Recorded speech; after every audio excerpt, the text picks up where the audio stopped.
Математика оқымағаным осыдан білінеді. Маған, короче, заказ түседі. Орындықтар бар ғой, андай актовый залда тұратын, сондайға тендер ұтып алған, осындай міне орындықтар заказ берейін деп жатырмыз деп.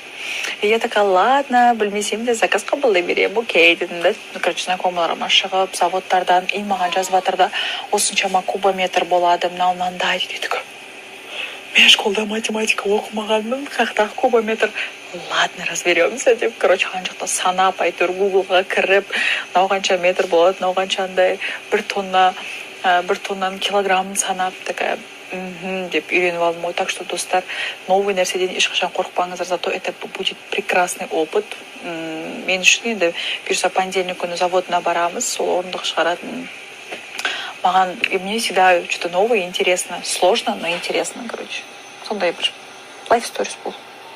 Всем добрый вечер, қыздар. Енді көбісі маған жазады, Аружан, бізге жақсы тапқанды үйретші, үйде отырған анамын деген қыздарға өте күшті жаңалығым бар. Өздеріңіз білетіндей, мен недавно Сибирское здоровьеға компаниясына кірген болатынмын.